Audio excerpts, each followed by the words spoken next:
My name is Daniel Moore, and if you had told me that one sentence would collapse the foundation of everything I thought I knew about my family, I would have laughed. Yet that is exactly what happened. It was a warm Friday morning in early June, and I stood on the back porch of my house in Vermont, coffee in hand, watching the sunlight ripple across the lake I'd worked years to afford. My business, custom carpentry, specializing in historic restorations, was thriving, and at 36 I finally felt I had carved out a life of my own making. I was proud, content, and most of all excited. The reason was simple: my younger sister's wedding. Emily and I had always been close. 3 years younger, she was the one I carried on my shoulders through state fairs, the one I defended from schoolyard bullies, the one who called me from college crying when her first love broke her heart. And now she was marrying the man she had sworn was her future. I couldn't wait to see her radiant in white, couldn't wait to toast her happiness. So when Aunt Margaret dropped by that morning to return a toolbox she'd borrowed, I grinned at her over the railing and said, "I can't wait for tomorrow." Her face froze. It was so immediate, so stark, that I thought for a second she had forgotten how to breathe. The color drained from her cheeks. Her lips parted, but no sound came. Then finally, in a whisper, "Daniel, the wedding was last week." At first I thought she was joking. I even chuckled, shaking my head. "No, Aunt Margaret. Emily's wedding is tomorrow, June 15th. I've got the invitation in my office." But the way her eyes shimmered with pity, the way her voice trembled when she said, "No, sweetheart." It was on the 8th, made my stomach turn to stone. My pulse hammered in my ears. My hands shook so badly I nearly dropped the coffee mug. "That's impossible," I said, but already I felt the ground beneath me shifting reality, bending into something cruel and absurd. I ran inside, yanked open the drawer where I'd kept the cream-colored envelope. And there it was, the elegant script staring back at me clear as daylight, Saturday, June 8th. I had misread. Or no. My mind resisted. I knew Emily had told me the 15th. I knew I had cleared my schedule, bought a new suit, even polished my father's old cufflinks. How could this be happening? My throat tightened. The coffee in my stomach curdled. I turned back to Aunt Margaret, searching her face for any sign that this was some colossal mistake. "They changed the date months ago," she said softly. "Everyone got an email." But I hadn't. At that moment, an invisible knife slid between my ribs, because in her eyes, I saw the truth. Everyone else had been there. My parents, my cousins, neighbors I hadn't spoken to in years. They had all witnessed Emily's vows. They had eaten cake-clinked champagne glasses, danced beneath twinkling lights, while I sat at home thinking the celebration was still a week away. I stumbled back, bracing against the kitchen counter. My heart thundered with panic, disbelief, and something darker, a dawning realization that this wasn't a mistake at all. This was betrayal. I didn't know the full story yet. I didn't know about the emails buried in spam, or the hushed whispers, or the choices made behind my back. But in that instant, staring at Aunt Margaret's stricken expression, I felt my world fracture. For the first time in 36 years, I understood what it meant to be erased. And before I go further, before I open up everything that followed, let me ask you, have you ever discovered that your family was capable of cutting you out of a moment you thought you were born to be part of? If you've lived something like this, you know the way it burns, the way it hollows you out. And if you're watching right now, stay with me, because this isn't just a story about being left behind. It's about what you do when the people you trusted most decide you don't belong. That was the morning my life split into a before and an after, and the after was nothing I could have imagined. I sat on the edge of my couch that morning, the invitation trembling in my hand, the words, Saturday, June 8th, staring up at me like a cruel joke. The silence of the house pressed in, heavy and suffocating. How could I have been so wrong? How could the date I believed in, circled in red on my calendar, be nothing but a phantom? I kept replaying Aunt Margaret's face in my mind, that mixture of pity and unease. She had known. They all had. And yet not a single person thought to pick up the phone and say, "Daniel, are you coming? Where are you?" The ceremony starts in an hour. The betrayal was sharp, but it hadn't yet sunk all the way in. In that moment, I still clung to the idea that it was a miscommunication, that maybe the email had gone to the wrong folder, or my name had been left off by accident.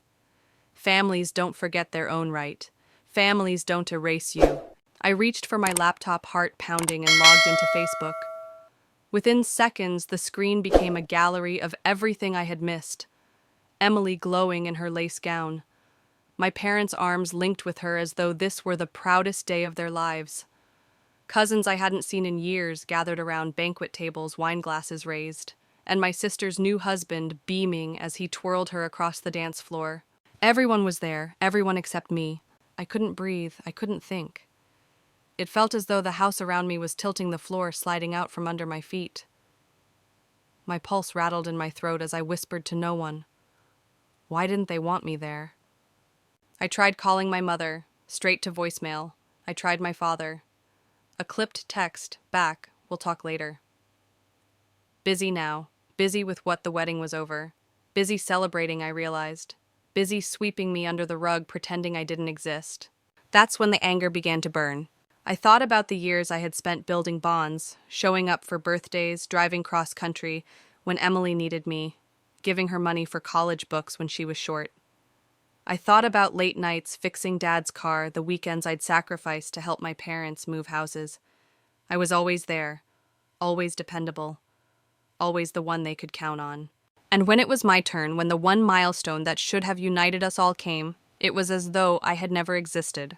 But before I let the anger consume me, I want to pause here. Because this story isn't just about me, it's about anyone who has ever felt invisible in their own family.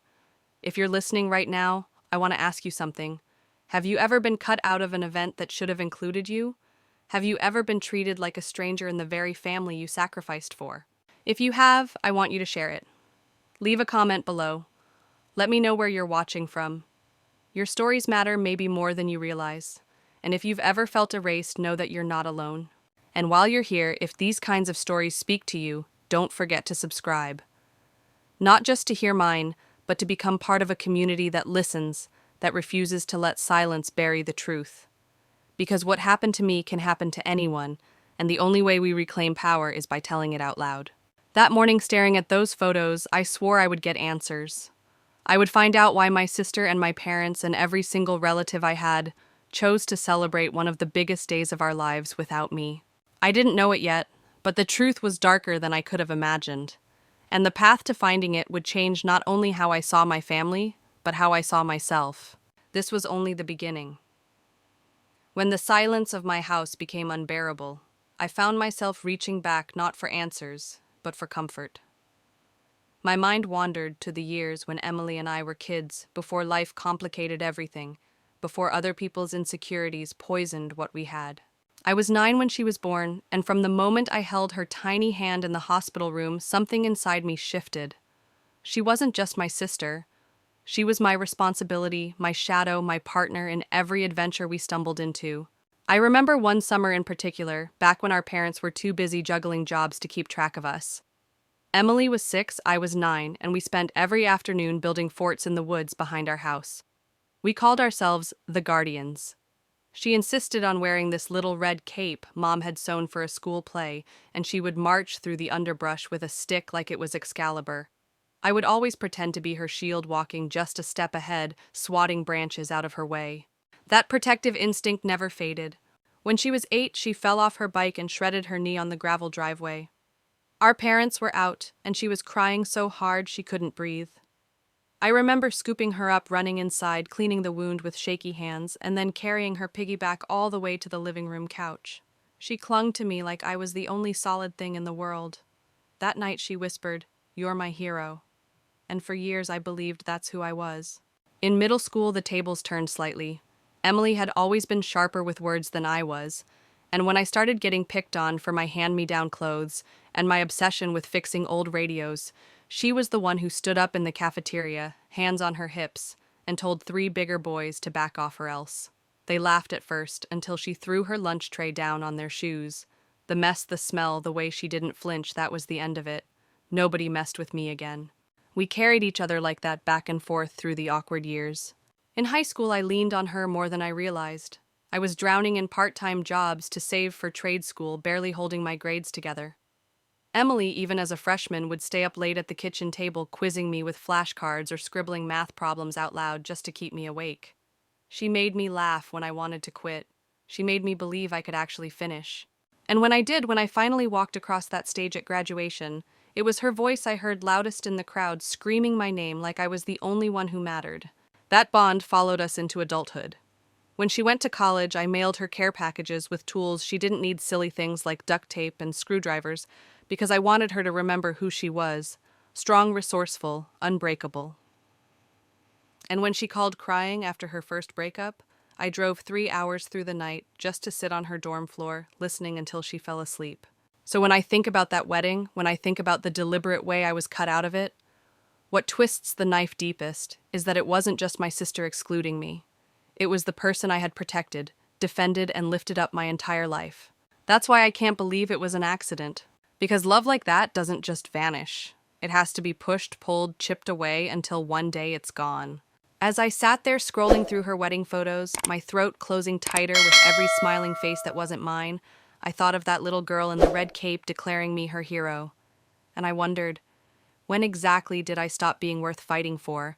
It's strange sometimes the past is what hurts most in the present. Because it shows you how much you lost, how far you've fallen from the people you once thought would never leave your side. That's the tragedy no one tells you about family betrayals. It isn't the event itself that breaks you. It's the memory of who they used to be, and who you used to be with them. And that realization is where the real grief begins. The first time I met Sarah, the woman who would later become my sister-in-law, I felt the air in the room shift. You know how sometimes you can sense a storm before it breaks the silence, before thunder. That was the moment. Emily had called me 3 weeks before, her voice buzzing with excitement. "Daniel, I've met someone. She's incredible. You have to meet her." I wanted to be supportive, so I agreed to dinner at our parents' house. I remember walking in, the smell of roast chicken filling the air, the sound of Emily's laughter bouncing down the hall. And then I saw Sarah. She was striking, tall, perfectly styled blonde hair, a smile that seemed practiced for boardrooms and cocktail parties. Her resume in marketing at some high-profile firm was rattled off within minutes of introductions as though it were part of her name. At first, I was relieved. Emily looked happy, and that was all I wanted. But then the moment came when Emily stepped out to help Mom in the kitchen. Sarah turned toward me, the smile fading just enough to reveal what lay beneath.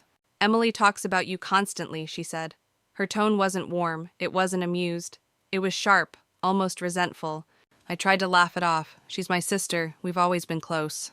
Her eyes lingered on me in a way that felt like a warning. Must be nice, having a brother so devoted. The words hung in the air like smoke. I brushed it off at the time, convincing myself it was awkwardness, maybe nerves from meeting the family. But deep down I knew better. Over the following months, the pattern became impossible to ignore. Group texts about family dinners would mysteriously skip my number. Emily and Sarah's weekend plans always seemed to conflict with ours. And when we did share the same table, Sarah had a way of slicing into me with a smile that never reached her eyes. "Carpentry must be so fun," she once said, tilting her head like she was speaking to a child. "It's nice you found something that fits your personality. Fun." As if the business I had poured blood, sweat, and years into, work that preserved history and earned me contracts with museums and architects, was just a hobby. Emily didn't notice, or maybe she chose not to. She laughed at Sarah's jokes, leaned into her stories, and slowly, I watched the distance grow. The phone calls that used to last an hour dwindled to 10 minutes. Our monthly sibling dinners disappeared, replaced with excuses: Sarah had a long day, or Sarah's parents needed us. At first, I told myself it was normal.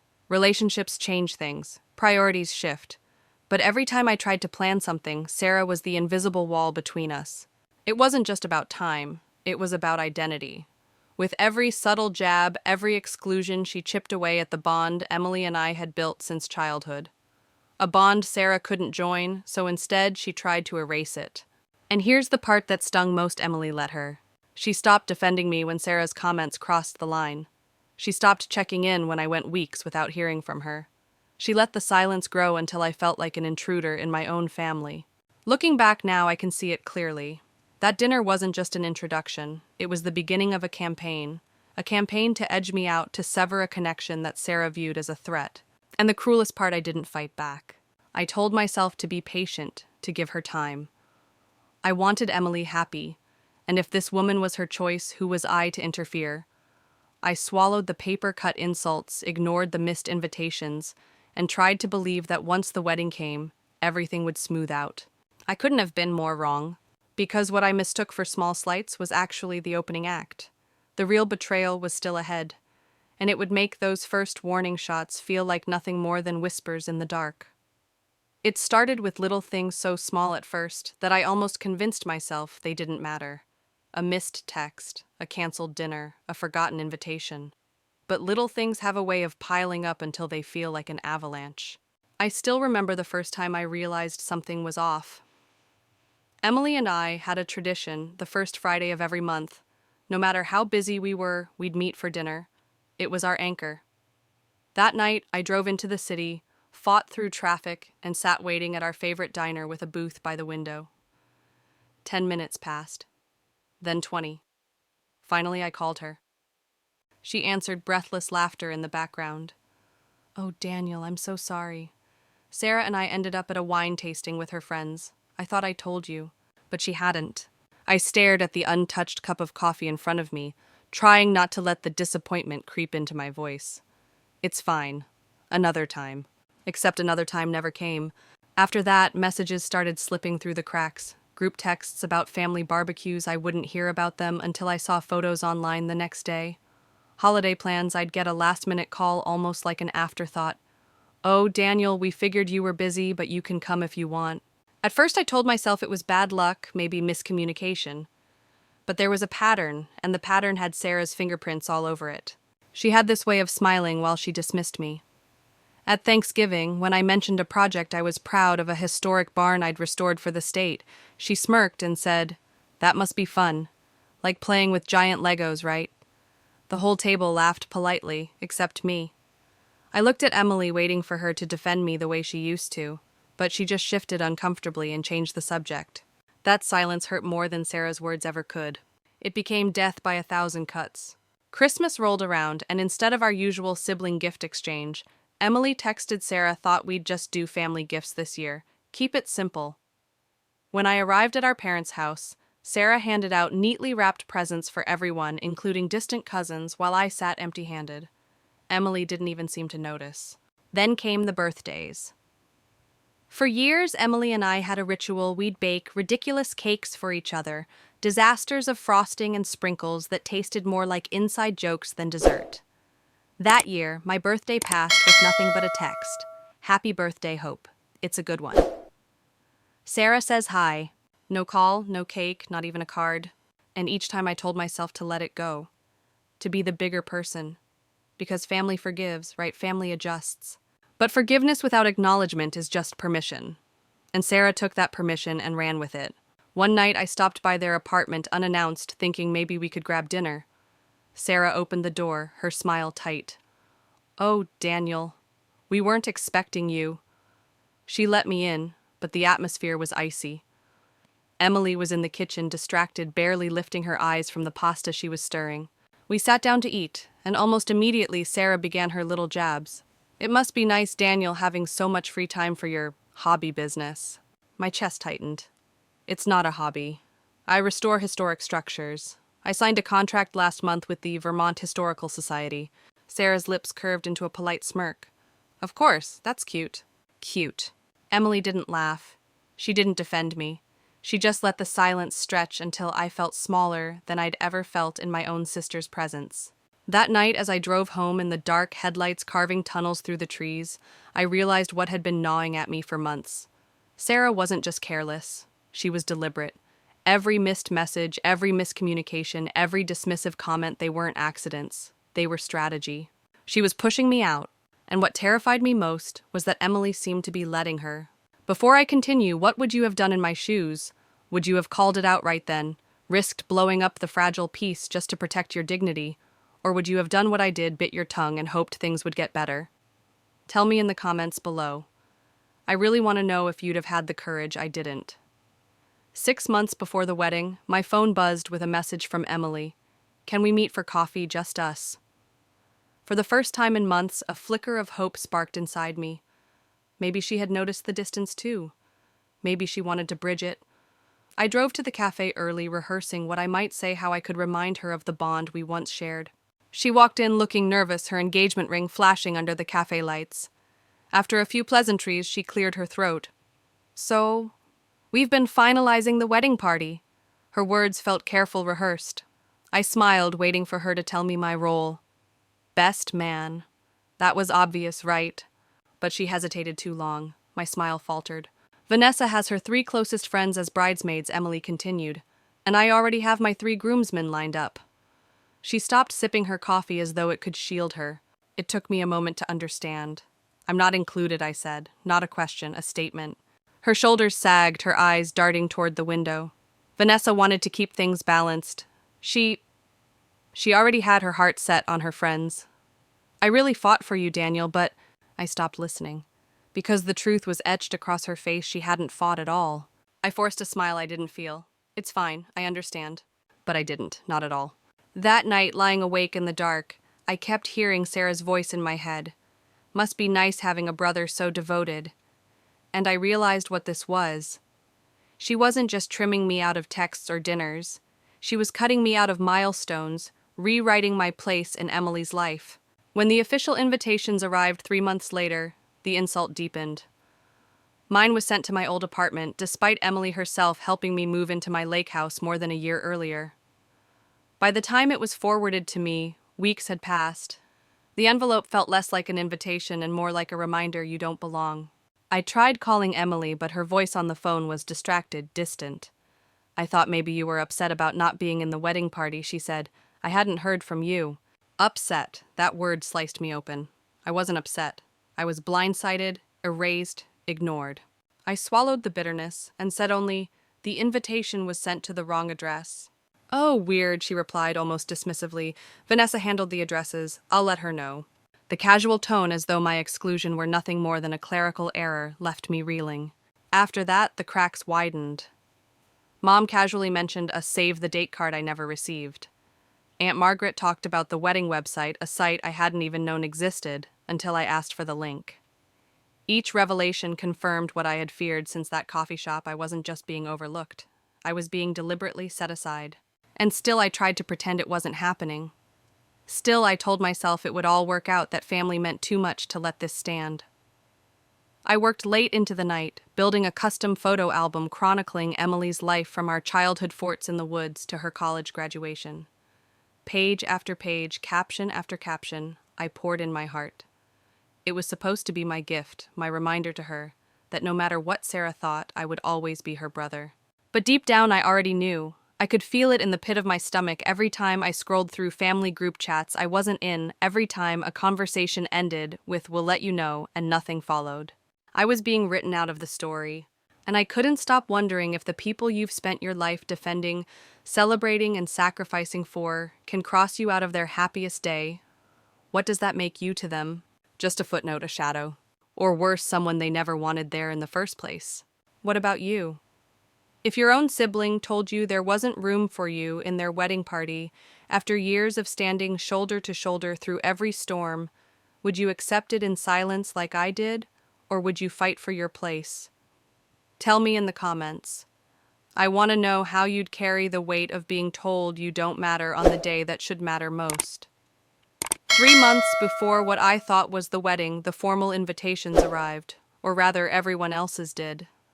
Mine showed up weeks later, forwarded from my old apartment, even though Emily herself had helped me move into the lake house more than a year before. When I tore it open, my heart clenched. The date was there in looping script, June 15th. I circled it on the calendar again, relief washing through me. But the sting lingered. Why had mine been sent to the wrong address? Why had it taken a stranger, my apartment's new tenant, to drop it into my mailbox? I called Emily. I just got the invitation yesterday. She sounded surprised. Really, that's strange. Vanessa handled the addresses. I'll let her know. Her tone was casual, dismissive. As if it didn't matter. As if it was just a mix-up, no big deal. But the mix-ups kept piling up. At Sunday dinner, Mom mentioned a save-the-date card she had pinned on her fridge months ago. I froze. I'd never seen one. You didn't get it? She asked, puzzled. Maybe it was lost in the mail. Then Aunt Margaret brought up a wedding website full of event details, schedules, even hotel discounts for out-of-town guests. When I asked for the link, Emily texted it over with a careless, "thought you already had this." The further I dug, the more confused I became. Emily had told me the ceremony was June 15th. The invitation said June 15th, but in a call with Dad, he casually referenced June 8th. Wait, June 8th, I asked, gripping the phone tighter. Yeah, he said. That's what your mom told me. Why? Emily told me the 15th. Must have been a mistake. Mistake. That word again. Always a mistake, always a misunderstanding. Always me on the outside looking and holding scraps of information that never seemed to line up. I texted Emily immediately. Just to confirm, the wedding is June 15th, right? Dad said the 8th. Her reply came hours later, yes, June 15th. Dad must be confused. I wanted to believe her. God, I wanted to believe her. But deep inside, a gnawing unease had taken root. As the supposed date crept closer, the silence grew thicker. Calls to Mom went to voicemail. Dad's texts became shorter, almost clipped. Even Aunt Margaret, who had always been the one to check in, weekly stopped calling. I told myself it was just wedding stress, that everyone was overwhelmed with planning, that they'd all be relieved when the big day finally came. To prove my faith, I threw myself into preparing the most meaningful gift I'd ever created. A handcrafted photo album, pages bound in walnut, each spread a chapter of Emily's life. Photos of our childhood forts, captions written in my handwriting memories, threaded together into a story of who we were. I stayed up until 2 a.m, the week before the wedding, sanding the cover, smooth engraving her name across the front. It wasn't just a gift. It was a statement. A way of saying you might have sidelined me, but I'm still here. I still love you. I still matter. But the unease never left.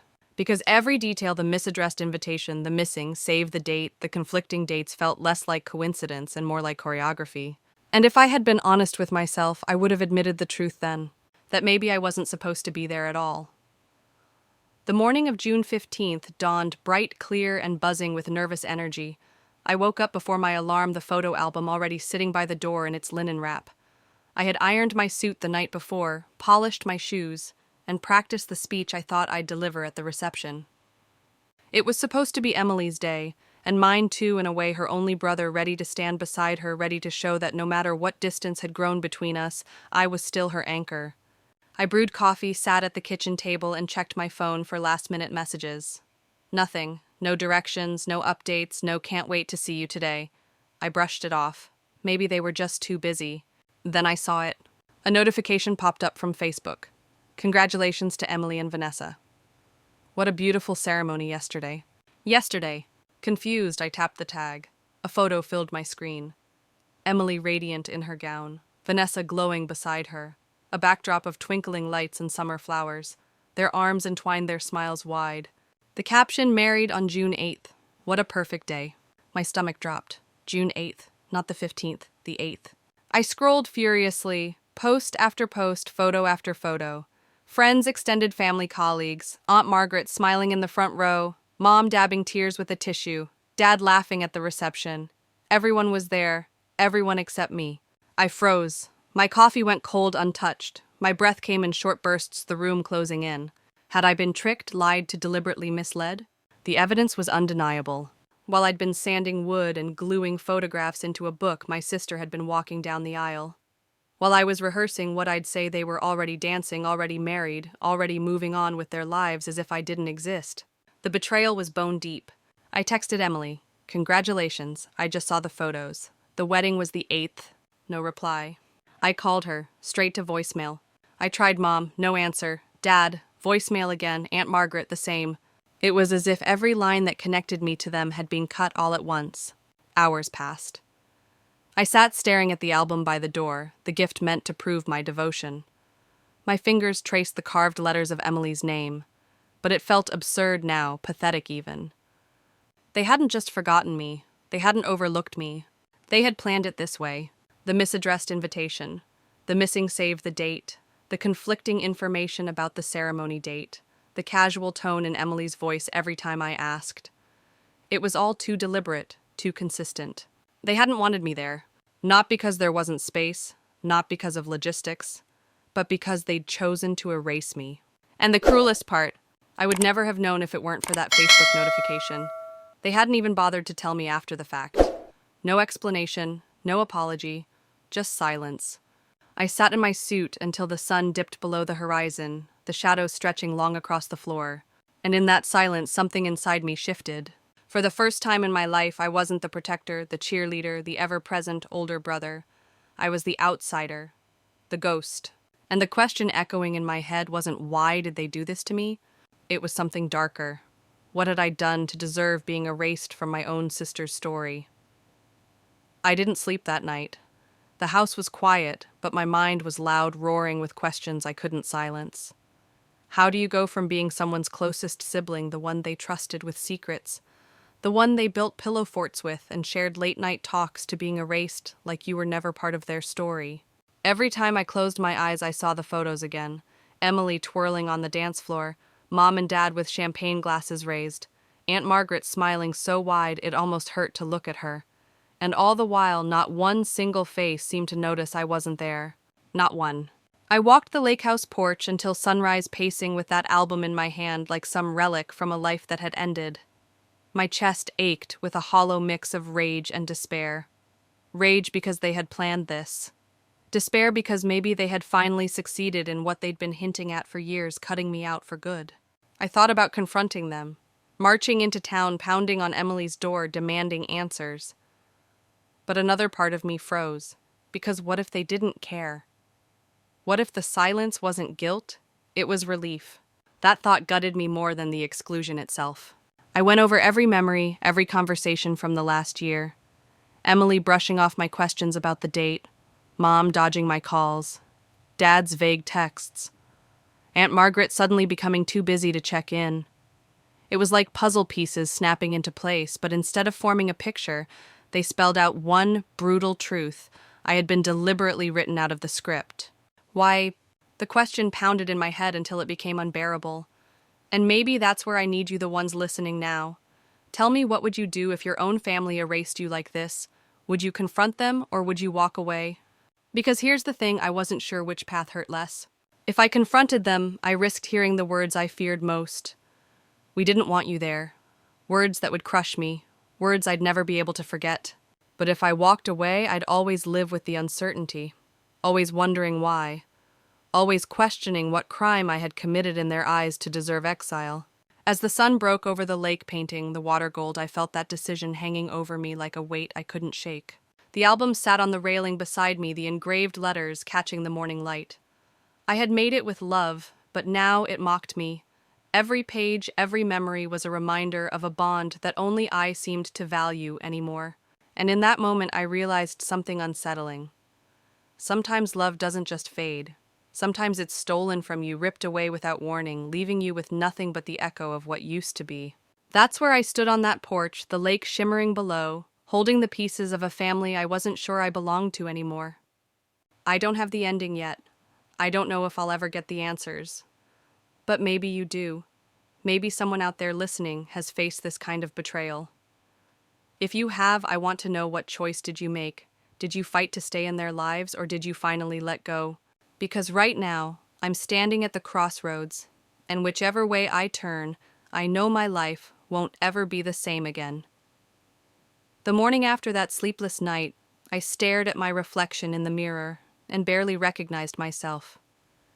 My tie hung loose, my eyes were bloodshot, and there was a heaviness in my chest that no deep breath could release. The album still sat on the porch railing where I had left it, dew beating across the linen like tiny unspoken tears. I told myself I couldn't keep circling the same questions without answers, so I made a decision: I was going to confront them. The drive into town felt endless. Every mile toward Emily's house tightened the knot in my stomach. The streets looked the same: kids on bikes, neighbors, watering lawns, the smell of fresh coffee drifting from the diner. But it all felt foreign now, like I no longer belonged. I pulled up outside her home and just sat there, engine idling, watching the curtains shift. Someone was inside. I gripped the steering wheel until my knuckles whitened. Was I ready for this? Was I ready to hear the truth, even if it broke me? Finally, I forced myself out of the car. My feet felt like lead as I walked up the path. I knocked once, then again harder. The door opened. It wasn't Emily, it was Mom. Her face went pale the second she saw me. She didn't smile, didn't say my name. Just stood there, frozen like a child caught sneaking out past curfew. Why, my voice cracked. Why wasn't I there?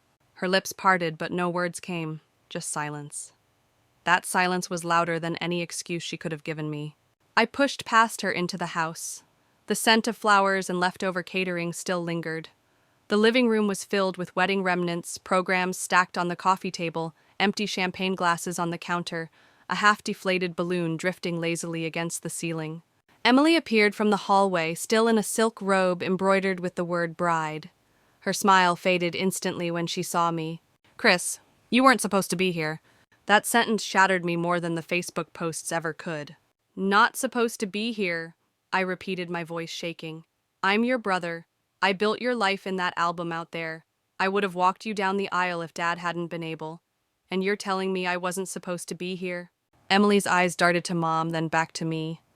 Her hands trembled as she tried to form an explanation, but it was Mom who finally spoke. "It was easier this way." Easier. The word hit like a knife. For who, I demanded. Because it wasn't easier for me standing in a suit on the wrong day. It wasn't easier finding out from strangers on Facebook that my own sister got married without me. So tell me, who exactly was it easier for? The room was silent again. Emily's gaze fell to the floor. Dad wasn't even there, probably avoiding this confrontation altogether. And in that silence, I realized something. This wasn't about me being busy or logistics or even some mistake with the invitations. This was about control. They had decided together that my presence complicated things. That my loyalty, my questions, my existence didn't fit the story they wanted to tell. I felt the anger surge, but beneath it was something colder, something steadier. A realization that I didn't need their permission to exist. I looked Emily in the eyes, fighting the urge to break down. "You may have erased me from your wedding, but you won't erase me from my own story." I turned and walked out before they could answer. The door slammed shut behind me, and with it a chapter of my life closed. Back at the car, I grabbed the album from the passenger seat. My thumb brushed the carved letters one last time. Then, instead of leaving it behind, I slid it back onto the seat. It wasn't for them anymore. It was for me, a reminder that I had loved, that I had shown up, even when they hadn't wanted me to. As I drove away, I felt the strangest mix of devastation and clarity. They had taken something from me, yes. But in the ashes of that betrayal, I could already sense something new, forming an independence I had never claimed before. This wasn't the end of my story. It was just the start of a harder, sharper truth. Family isn't always the people who share your blood. Sometimes it's the people who choose to stand with you when everyone else turns away. When I left Emily's house that morning, I didn't drive straight home. My hands were trembling too much, and my chest still felt like it was caving in. Instead, I pulled over by the old overlook, the one we used to visit as kids whenever we wanted to watch the town lights flicker on at dusk. I sat there with the engine off, the silence wrapping around me like a heavy blanket. For the first time, I wasn't angry, I was empty. There's a difference. Anger burns hot, but emptiness feels like a vacuum pulling everything else inside until you're not sure if you even exist anymore. That's when my phone buzzed. It wasn't Emily, it wasn't Mom, it wasn't Dad, it was Marcus. Marcus has been my best friend since middle school, the kind of guy who's been there for every bad haircut, every heartbreak, every dumb decision. He didn't ask what was wrong, he just said, "Where are you? I'll come get you." And in that moment, I realized something so simple it almost felt cliché. Family isn't always blood. Sometimes it's the people who show up without needing an explanation.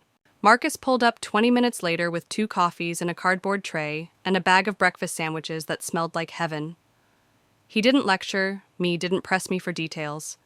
He just handed me the food, leaned against the hood of my car, and waited. I told him everything. The date switch, the Facebook photos, the confrontation, how my own sister had looked me in the eye and said I wasn't supposed to be there. The words spilled out of me in a rush, like a dam breaking, and Marcus just nodded, jaw-tightening eyes flashing with the kind of anger only a true friend carries on your behalf. When I finally finished, he said something I'll never forget, "Chris. Their choice doesn't define you. You don't stop being a brother just because they stopped acting like family." It hit me like a lifeline thrown into deep water. For so long, I had let their approval dictate my worth. I had bent, compromised, excused, forgiven, always thinking that if I just tried harder, loved louder, they'd see me, they'd want me. But the truth was, they had made their choice. And now I had to make mine. Sitting there on the hood of the car with a greasy breakfast sandwich in hand, I decided that I was done chasing people who didn't want me in their lives. If blood ties could be cut so cleanly, then maybe it was time to stitch together a new kind of family, one built not on obligation, but on choice. That realization didn't erase the hurt. My heart still felt like shattered glass, every movement cutting deeper. But it gave me direction. Pain without purpose will eat you alive. Pain with purpose, though it can be fuel. In the days that followed, I leaned into that. I spent time with Marcus and his wife, with coworkers, who actually checked in with neighbors, who had always waved from across the street, but now invited me over for barbecues, when they sensed I needed company. Slowly, I started piecing together a truth I had been blind to for years. I wasn't alone. Sure, I had been excluded from a wedding, but I wasn't excluded from life. And maybe, just maybe, that exclusion was the beginning of something else. A freedom I hadn't dared to claim. Because when the people who are supposed to love you turn their backs, you're forced to stand on your own. And standing on your own can be terrifying, but it can also be the first real step toward becoming who you were always meant to be. That's the strange gift betrayal gives you. It strips away the illusions, the maybes, the excuses. It leaves you face to face with one unshakable question. Who are you when no one else is clapping, when no one else is watching? And as I sat in Marcus's living room that night, laughter from his kids echoing down the hallway, I realized my answer: I am still me. A brother, a friend, a man worth showing up for. Even if the people I called family couldn't see it. That clarity didn't end the story. It just marked the start of a new one, where my worth wasn't tied to a last name, but to the choices I made and the people I chose to walk beside me. I thought I was finally catching my breath. After nights of endless replay in my head, after the sting of betrayal that left me hollow, I had begun to stitch myself back together with Marcus and the people who chose to stand with me.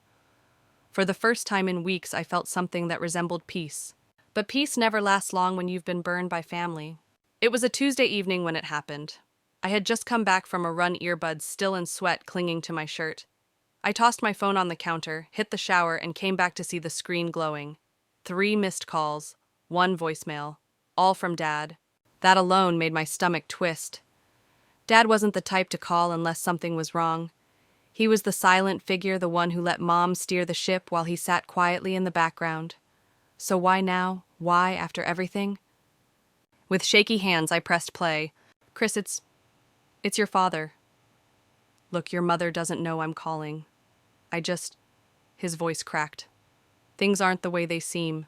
You need to know that. Call me back before it's too late. And just like that, the wound I thought was healing ripped wide open again. What wasn't the way it seemed? Why now? And before it's too late? What did that mean? I sat at the kitchen table staring at my phone like it was a bomb about to detonate. Part of me wanted to delete the message to cut off the last thread tying me to them. But another part, the part that had grown up seeking scraps of acknowledgement, ached to know. That night I couldn't sleep. Every time I closed my eyes, Dad's voice replayed in my mind. Not the words, but the tone, heavy, urgent, almost scared. My father had never sounded scared before. The next morning, Marcus noticed the dark circles under my eyes and asked what was wrong. I told him about the call, about the voicemail. He didn't even hesitate. You have to go see him. I wanted to argue, to say I was done chasing people who didn't want me. But the truth was, Dad's words had already hooked me like bait on a line I couldn't spit out. So I drove. The whole way there, I felt like I was back in that suit on the wrong day, pulling up to a house where everyone else knew the script except me. My knuckles drummed the steering wheel, heart pounding with a mix of dread and hope. When I finally pulled into my parents' driveway, the house looked the same trimmed hedges, same porch light flickering, same flag waving lazily in the breeze. But to me it felt haunted, like a place where ghosts lingered even in daylight. Dad was waiting on the porch. He looked smaller than I remembered, shoulders hunched, eyes bloodshot like he hadn't slept in days. Chris, he said softly, almost like he wasn't sure he had the right to use my name anymore. I didn't hug him, I didn't smile, I just stood there and asked, "What's going on?" He motioned for me to sit. The air between us was thick, heavy with words unsaid. Then finally he spoke. "Your mother made decisions that I couldn't stop, about the wedding, about you. She thought it would be easier, cleaner if you weren't there, but there's more to it than that. Something she's been hiding, something you deserve to know." The ground beneath me felt like it was shifting. My chest tightened, breath coming shallow. "What do you mean hiding?" I pressed. Dad looked away, staring out at the yard like the truth was written somewhere in the grass. "I should have told you sooner. God knows I should have. But I was afraid. afraid of what it would do to this family, afraid of what it would do to you. The silence that followed was deafening. And then, just as I opened my mouth to demand answers, his phone buzzed on the table between us. Mom's name lit up the screen. He silenced it without a word. That's when I knew whatever truth he was about to tell me, it wasn't just about the wedding. It was bigger, messier, something that could fracture everything beyond repair. I leaned forward, my voice low but firm. Then tell me, Dad. Tell me now. Because if you don't, you're choosing her lies over me again. He swallowed, hard eyes glistening with something I had never seen in him before: regret. And then he began to talk. Dad's voice was barely above a whisper when he finally spoke, as if saying the truth out loud would summon something too heavy to bear. I braced myself, every muscle tight, because I knew whatever was coming next was about to change everything. Chris, he said, the reason your mother didn't want you at the wedding wasn't just about appearances. She's been keeping something from you for years. Something about your place in this family. My chest went cold. I forced the words out. What are you talking about? He rubbed his hands over his face like he could wipe away the guilt that had been building for decades. You're not biologically mine. The world tilted. I actually felt dizzy, like I might fall off the porch steps. Dad pressed on, words tumbling out now. Before you were born, your mother had an affair. I found out just before she gave birth, but I chose to raise you as my son anyway. I loved you. God help me, I loved you more than I ever thought I could. But she never forgave herself. And when it came time for your brother's wedding, she said it was better to protect appearances. She didn't want anyone asking questions that might drag the past into the light. My throat closed. I couldn't breathe, couldn't think. Every memory, Christmas mornings, birthday parties, scraped knees, suddenly felt tainted like a movie reel. I had been watching my whole life was suddenly revealed to be a lie. I stood up too fast, the chair clattering against the porch. So what? I'm not really your son. That's it. That's why she cut me out. Dad jumped up, desperate, grabbing my arm. No, you are my son. Blood doesn't decide that. Choice does. And I chose you every day, even when she didn't. But Chris, you deserve to know the truth. And if you walk away now, you'll carry her lie forever. I yanked my arm free, tears blurring my vision. You let her treat me like an outsider. You watched her erase me. And you said nothing. That's not choosing me. His face crumpled. For the first time in my life, I saw my father cry. But anger roared louder than pity. I stumbled down the steps, air sharp in my lungs. Everything I thought I knew about myself had just been stripped away in a single conversation. Not his son. Not wanted at the wedding. Not part of the picture-perfect family they were so desperate to present to the world. Driving home, my hands gripped the wheel so hard my knuckles turned white. The road blurred beneath me, headlights streaking like ghosts. 1,000 thoughts collided, none sticking except one. Who am I now?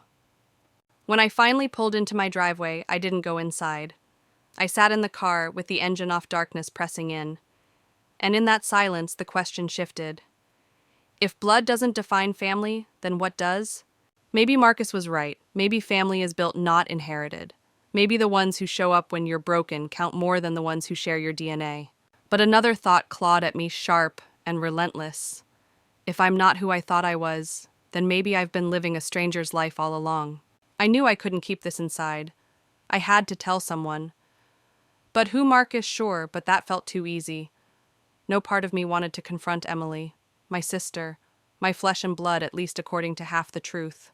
Would she even know? Or had Mom spun the same perfect lie story for her too? That night I lay awake, staring at the ceiling, replaying Dad's words over and over until they carved themselves into me. You're not biologically mine. It wasn't just a confession. It was a fracture, a crack that ran backward through my whole life and forward into every choice I'd make from now on. And beneath the heartbreak, beneath the rage, a strange determination began to flicker. If my own family could lie to me this deeply, maybe it was time I stopped letting them write my story at all. I couldn't keep living with half-truths gnawing at me. The longer I sat on my father's revelation, the more it ate at my insides. I had to hear it from her, from the woman who had raised me, then erased me, and now, according to Dad, had built my whole life on a secret. The next morning, I drove to my parents' house again. The air felt different this time, heavier, as if the walls themselves were holding their breath. Mom was in the kitchen when I walked in, her back to me, sleeves rolled up as she scrubbed the sink. She didn't turn around when she said, "Your father told you, didn't he?" My stomach dropped. "So it's true," I said, my voice hoarse. "All of it." She finally turned and her eyes cold sharp, calculating, met mine. "What did he tell you?" "That I'm not his son. That you had an affair. That you've been keeping it from me my whole life." The words spilled out like acid. "Is that why I wasn't welcome at the wedding? Because I don't fit your picture-perfect family tree?" Her jaw tightened. She didn't deny it. She didn't even flinch. "Yes," she said flatly. "It was better that way. Cleaner. Why drag up the past? Better for who, cleaner for who?" My voice cracked, rage and grief tangled into one. "You destroyed me, Mom. You made me believe I didn't belong because of the suit I wore on the wrong day. But really it was this. It was always this." She sighed like I was a child throwing a tantrum. "Chris, you wouldn't understand. I did what I had to do for this family. Your brother's future, our reputation. Those things mattered more than dredging up old mistakes." I slammed my fist on the counter. "You call me a mistake?" Her lips pressed into a thin line. "I call what happened a mistake. You were collateral." The word hit harder than any slap could. Collateral. Like I was an accident she had learned to live with, not a son she had chosen to love. "I spent my whole life trying to earn your approval," I said, tears streaming freely now. "And all along you were just waiting for a moment to cut me loose." She didn't reach for me. She didn't even soften. She just picked up a towel and dried her hands. "You should be grateful your father raised you as his own. Most men wouldn't. He gave you a name, a home, a life. And now you're grown. It's time to stop clinging to fantasies." Her words hollowed me out. It was like watching a bridge burn while standing on it. But then something inside me snapped. I realized I didn't need her validation anymore. Her version of family, cold, curated, spotless on the outside, but rotten at the core, wasn't something I wanted to be part of. I stepped back, shaking my head. "You don't get to decide who I am anymore. You don't get to erase me. I may not be Dad's by blood, but I'm his by choice. And choice counts for more than your cowardice ever will." For the first time, a flicker of something crossed her face, fear maybe, or recognition that she no longer held the strings. But it was gone as quickly as it came. "You'll regret walking away," she said, voice like ice. "No," I whispered, my chest rising with a strange new clarity. "I'll regret staying." I turned and walked out before she could answer the slam of the door behind me, sounding less like an ending and more like a beginning. Driving away, the tears dried. My hands still trembled, but beneath the wreckage I felt something powerful stirring freedom. For the first time, I wasn't chasing scraps of love from people who had decided long ago I wasn't enough. I had the power to define myself, to choose who my family really was. And I wasn't going back. I drove until the city lights blurred behind me, until the silence of the open road gave me space to breathe. For the first time in years, I wasn't carrying their weight. I wasn't living to fit into a story that was never written for me. I was free, terrified, shaken, but free. When I pulled up at Marcus's house, he was already on the porch, arms crossed like he had been waiting. The second I stepped out, he didn't ask questions. He just hugged me. And in that simple gesture, I understood something I'd been blind to for so long. Family is not who shares your blood, it's who shares your burden. Inside, his kids shouted my name, running into the room with messy hair and smiles too wide for their faces. They didn't care about lies or DNA. They just cared that I showed up. I sat there letting their laughter fill the hollow spaces inside me and realized the truth. I'd been chasing acceptance from people who never intended to give it when I had belonging right here all along. Later that night, Marcus poured 2 glasses of bourbon and slid one across the table. So he said, "What now?" I stared into the amber liquid, the weight of everything pressing down and then slowly lifting. "Now I stop begging for a seat at their table," I said. "I build my own." Marcus grinned. "That's my brother." His words landed differently than I expected. Not as a reminder of blood, but as a recognition of choice. And it hit me, maybe the ultimate revenge isn't exposing lies or demanding apologies. Maybe it's living well despite them. That weekend, while my brother walked down the aisle under fairy lights and carefully staged perfection, I sat in Marcus's backyard with his family eating barbecue off paper plates, laughing until my ribs hurt. And I realized I wasn't missing out on anything. I was exactly where I needed to be. Because the real wedding wasn't about tuxedos and flowers. It was about loyalty, about people choosing each other every day. And I already had that. In the weeks that followed, I made choices I never thought I could. I went no contact with mom, setting boundaries not out of anger, but out of survival. I had long conversations with dad where we rebuilt something fragile but real. And I leaned into the people who had proven they were here for me, not because of what my last name meant, but because of who I was. Standing in that truth, I felt something I hadn't in years. Peace. And maybe that's the lesson I want you to take from this story. Family isn't flawless pictures on a wedding day. It isn't names on a family tree. It isn't silence that covers up betrayal. Family is chosen. It's the ones who stay when it's inconvenient, the ones who fight for you even when it costs them something. If you've ever felt like the outsider, like you didn't belong in the story you were born into, hear me now. You are allowed to write your own. You don't owe your life to people who see you as collateral. You owe it to yourself to find the people who see you as home.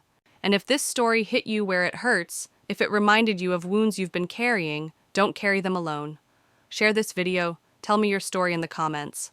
Let's build a space where no one has to wonder if they matter.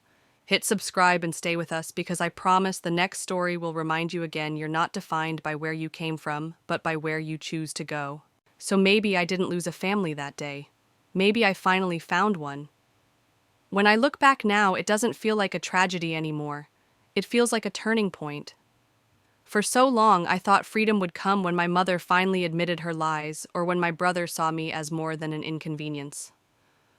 But the truth is, freedom came the moment I stopped asking for their permission to exist. I learned that love isn't measured by grand gestures or perfect appearances. It's measured in quiet consistency. Someone picking up the phone when you call at 2 a.m., someone saving you a seat at the table without asking why you're late, someone looking at you and saying, "You're enough without conditions." That's what Marcus gave me. That's what his kids gave me. That's what I finally started giving myself. And now, when I drive past wedding venues or see family portraits framed in glass, I don't feel the sting anymore. I don't wonder what I missed out on. Because I didn't miss out, I walked away from something false and walked into something real. If you're listening to this and carrying the weight of rejection, I want you to remember, rejection isn't the end of your story. It's the redirect. Sometimes being pushed out of a room is the very thing that makes space for you to build your own. So take the pain, the betrayal, the silence, and don't let it define you. Let it refine you. Because at the end of the day, family isn't who shares your blood. It's who shares your life. And once you learn to choose that for yourself, you'll never feel like a mistake again. That's the freedom I found. And I hope in your own way you find it too.